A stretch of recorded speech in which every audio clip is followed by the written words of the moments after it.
maximum sentence. The man behind a neo-Nazi terror plot to destroy Baltimore's power grid will serve decades behind bars now.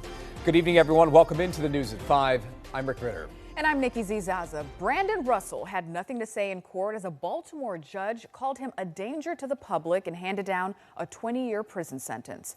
The Florida man plotted to destroy power substations in and around Baltimore to advance a white supremacist agenda. And WJZ investigator Mike Halgren live at the federal courthouse with how this disturbing case has unfolded. Mike, good evening.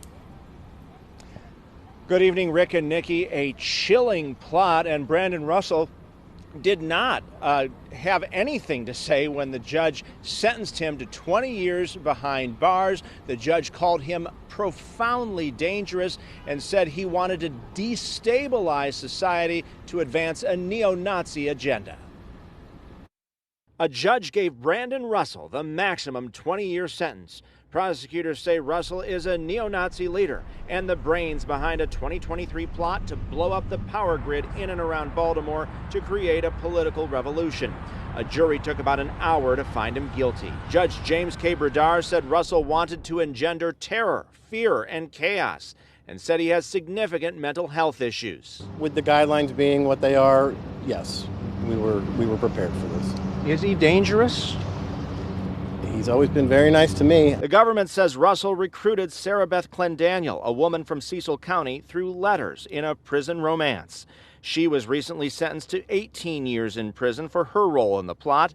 WJZ Investigates spoke to Clendaniel's mother after her arrest. Our views are different, and she knew what I believed, and I knew what she believed, and, you know, we just didn't. Are you discuss shocked? That. So, no, I'm not.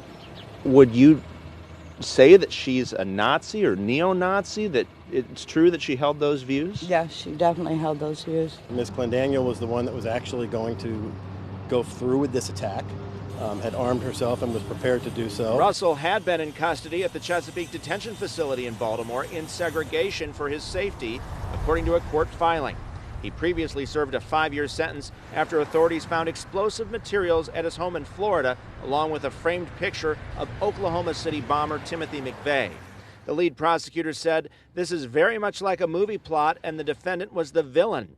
He remained unfazed, undeterred. He has become more resolute. Russell's relatives pleaded with the judge in Baltimore for mercy. His grandmother wrote, "Not until he got arrested for the first time did we realize he professed to being a white supremacist and had neo-Nazi beliefs." It's being portrayed in a very one-dimensional manner, and that's not who he is. Does your client have any remorse over what happened? That's something you would have to ask him, but nothing happened. Russell is now in the custody of U.S. Marshals. He was also sentenced to federal supervision, a lifetime of that, even after he's released. His attorney says he will appeal this decision. He also says he's still in a relationship with his co-defendant. Reporting live at federal court, Mike Halgren, WJZ. Mike, thank you.